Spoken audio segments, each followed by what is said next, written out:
सांझ हौले हौले अपनी कदम बढ़ाता हुआ दिन को अलविदा कहकर जाने लगा था। मन को सुकून प्रदान करने वाली ठंडी बयार चल रही थी। तिमिर के पदचापों की दस्तक होने लगी थी और तमस को चीर कर तारे टिमटिमा रहे थे। अंबर से छन कर आती चांद की शीतल दूधिया रोशनी पूरे धरा पर अपनी खूबसूरती बिखेर रही थी। लेकिन इन सब से बेखबर प्रभा अपनी गैलरी में बैठे ना जाने किन अंतहीन विचारों में खोई हुई थी कि उसके कानों पर अपनी बड़ी बहू रोहिणी की आवाज़ भी सुनाई नहीं पड़ रही थी। मम्मी जी, आप यहाँ अकेले क्यों बैठी है? वहाँ सब आपको पूछ रहे हैं। चलिए सबके संग हॉल में चल के बैठिए। प्रभा के कंधे पर हाथ रखती हुई रोहिणी बोली। तब कहीं जाकर प्रभा की तंद्रा भंग हुई और वह रोहिणी से बोली, तुम चलो, मैं बस थोड़ी ही देर में आती हूँ। प्रभा के ऐसा कहने पर रोहिणी वहाँ से चली गई और प्रभा फिर रजनी के अंधियारे में अनिल के संग बिताए अपने जीवन के हसीन लम्हों को स्मरण करती हुई बैठी रही। कुछ देर यूं ही बैठने के पश्चात वह हॉल में आ गई, जहां उसका पूरा कुनबा, उसका अपना परिवार बैठा हुआ था और कल सुबह होते ही अपने अपने गंतव्य की ओर निकलने की तैयारी में लगा था। सारा जीवन प्रभा और अनिल के लिए उनके बच्चे ही उनकी दुनिया रहे, लेकिन धीरे धीरे बच्चे बड़े होते चले गए और फिर एक एक करके सभी अपने अपने सपनों की उड़ान भरते चले गए। तिनका तिनका जोड़कर बनाए अपने घरौंदे में केवल प्रभा और अनिल ही रह गए। हॉल में प्रभा को आया देख प्रभा की मंझली बेटी मेघा, जो भोपाल में ब्याह कर गई थी, वह बोली, अरे मम्मी, आप कहाँ चली गई थी? आओ ना, हमारे साथ थोड़ी देर बैठो। वैसे भी कल हम सब अपने अपने घर चले जाएंगे। मेघा अभी ऐसा कह ही रही थी कि प्रभा का छोटा बेटा अखिल उठ खड़ा हुआ और प्रभा को पकड़कर सोफे पर बिठा दिया। प्रभा के बैठते ही उसके बड़े बेटे आदित्य का बेटा आरव उसकी गोद में आकर बैठ गया। इतना भरा पूरा परिवार होने के बावजूद अनिल के बगैर प्रभा अकेलापन महसूस कर रही थी। अभी मात्र 14 दिन ही तो बीते थे अनिल को इस दुनिया को अलविदा कहे और प्रभा खुद को अकेला महसूस करने लगी थी। अनिल केवल प्रभा के पति ही नहीं थे, वह उसके अच्छे दोस्त, मार्गदर्शक और सहलाकर भी थे। प्रभा अपने दिल की हर बात जो वह किसी से नहीं कह पाती अनिल के संग साझा करती थी। कई बार तो ऐसा होता प्रभा के कुछ कहे बगैर ही अनिल उसके हाव भाव से जान जाते कि वह क्या सोच रही है या क्या कहना चाहती है।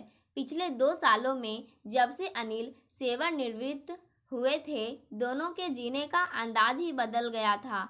दोनों जब जी चाहता मूवी देखने बैठ जाते, कभी मॉल घूमने निकल पड़ते, तो कभी दोस्तों के घर चले जाते, तो कभी दोस्तों को ही घर बुला लेते। कभी खाना बाहर खा लेते, तो कभी ऑनलाइन ऑर्डर कर लेते, या जब मन करता दोनों मिलकर खिचड़ी ही बना लेते, जो उन्हें 56 भोग के बराबर का आनंद देती। सब कुछ बहुत ही अच्छे से चल रहा था। तभी एक दिन नियति ने ऐसा चक्र घुमाया कि अनिल के आकस्मिक निधन ने पल भर में ही प्रभा के जीवन की रूपरेखा ही बदल दी।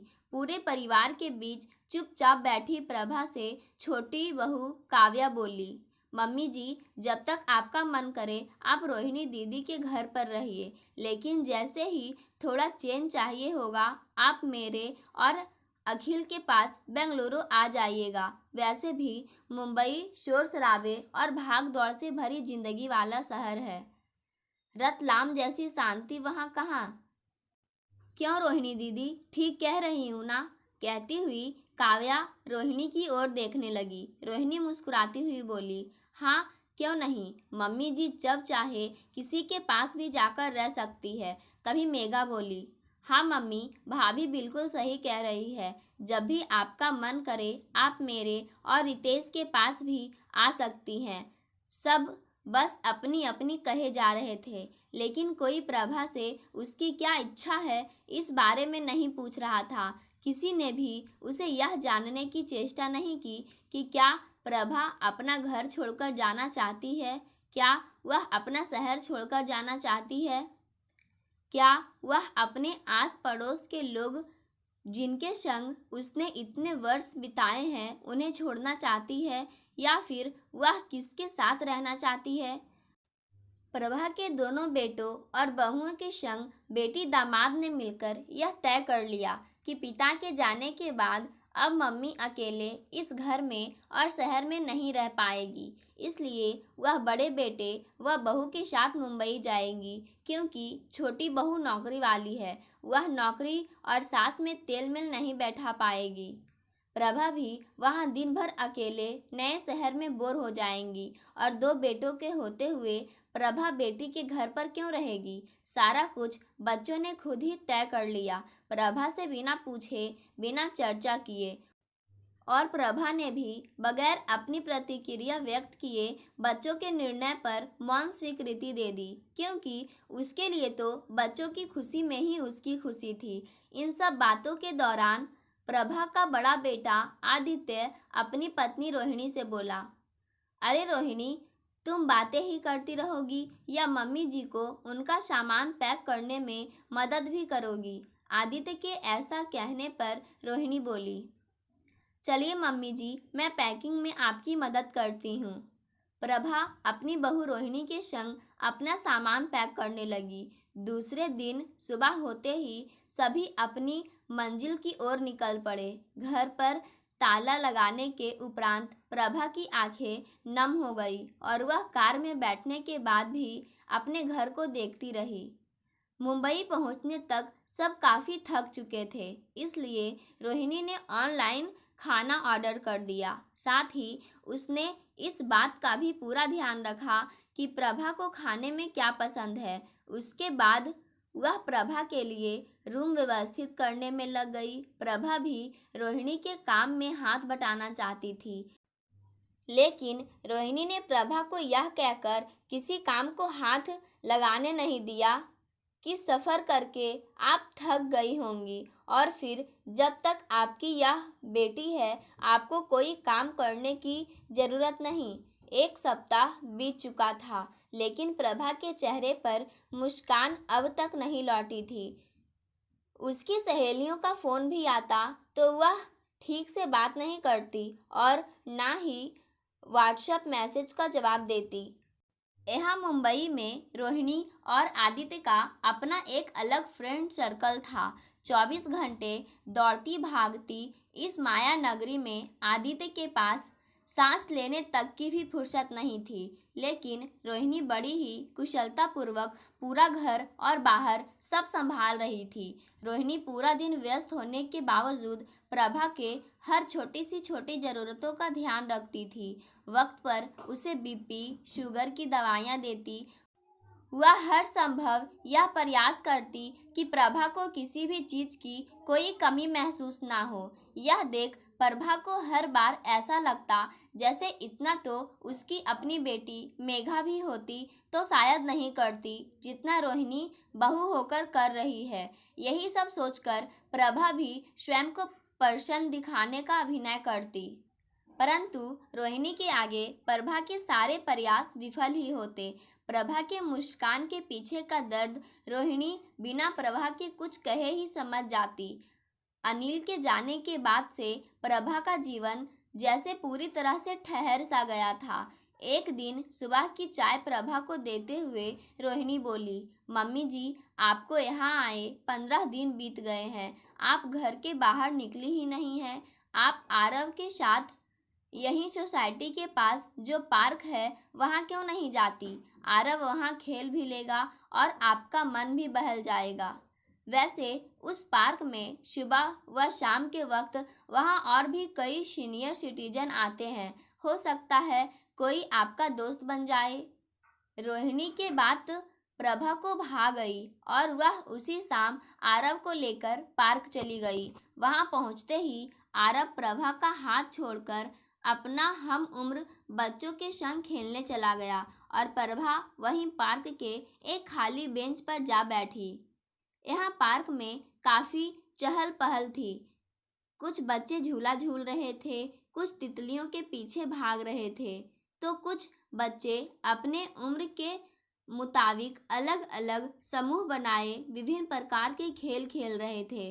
पार्क में केवल बच्चे ही नहीं थे, कुछ किशोर किशोरियां और कुछ उम्र दराज लोग भी थे जो इवनिंग वॉक व जॉगिंग कर रहे थे। इन सब के अलावा कुछ सीनियर सिटीजन यानी प्रभा के हम उम्र के लोग भी थे जो लाफिंग थेरेपी में मग्न थे। तभी एक अजनबी शख्स उसी बेंच के एक छोर में आ बैठा जिस पर प्रभा बैठी थी और बड़े ही शिष्टाचार से बोला, नमस्ते, मैं अनिरुद्ध जोशी। लगता है आप इस शहर में नई आई है। प्रभा थोड़ा हिचकिचाते हुए बोली, नमस्ते, हाँ, अभी 15 दिन हुए हैं मुझे इस शहर में आई। ये पास में ही प्लेटिनम हाइट में अपने बेटे बहू के पास आई हूँ। वो है मेरा पोता आरव। प्रभा आरव को इंगित करती हुई बोली, ओह, तो आप आरव की दादी है। आरव और मेरी पोती कुहू, वो जो पिंक फ्रॉक में है, एक ही क्लास में पढ़ते हैं और मैं भी आपके ही सोसाइटी में रहता हूँ। आपके जस्ट ऊपर वाला फ्लैट मेरे बेटे का है। मैं भी अपने बेटे बहू के साथ ही रहता हूँ। आपको काफ़ी देर से अकेले बैठे देख रहा था, इसलिए मिलने चला आया। आइए, मैं आपको अपने ग्रुप के बाकी लोगों से मिलवाता हूँ। वहाँ जो लाफिंग थेरेपी चल रही है वही हम यंग लोगों का ग्रुप है। अनिरुद्ध जी का आखिरी वाक्य, हम यंग लोगों का ग्रुप, यह सुनकर प्रभा को थोड़ा हंसी आ गई और वह मुस्कुरा दी। अभी दोनों के बीच बातें चल ही रही थी कि वहाँ आरव आ गया और प्रभा बोली, जोशी जी, अभी मैं चलती हूँ, कल मिल लूँगी सबसे। ऐसा कह प्रभा आरव को लेकर जाने लगी। तभी जोशी जी ने कहा, अरे, अपना नाम और फ़ोन नंबर तो बताते जाइए। प्रभा मुस्कुराती हुई अपना नाम और फ़ोन नंबर जोशी जी को बताकर वहाँ से चली गई। अभी वह सोसाइटी के कंपाउंड गेट पर पहुँची ही थी कि व्हाट्सएप का मैसेज टोन बजा। प्रभा ने व्हाट्सएप चेक किया तो उसने देखा उसे भी यंग ग्रुप में ऐड कर लिया गया है। वह दोबारा मुस्कुराई। आज जब प्रभा घर पहुंची तो उसके चेहरे पर हल्की सी मुस्कान थी जिसे देख रोहिणी को भी संतुष्टि हुई। दूसरे दिन फिर प्रभा अपने पोते आरव को लेकर पार्क पहुंची जहां यंग ग्रुप में सबने मिलकर प्रभा का गर्मजोशी से स्वागत किया। वह ग्रुप के सभी लोगों से मिलने लगी और आरव अपने दोस्तों के संग खेलने लगा। प्रभा को सबसे मिलकर ऐसा लगा जैसे केवल उसने ही अपने साथी को नहीं खोया है या केवल वही अकेले अपना घर छोड़कर अपने बच्चों के पास रहने नहीं आई है। यहाँ उसके जैसे और भी है और सभी किसी न किसी परेशानी या दुख से घिरे हुए हैं, लेकिन फिर भी सब जिंदगी को खुलकर जी रहे हैं। सबसे मिलकर बातें कर प्रभा को यूं लगा जैसे उसे उसके खोए हुए दोस्त मिल गए हों।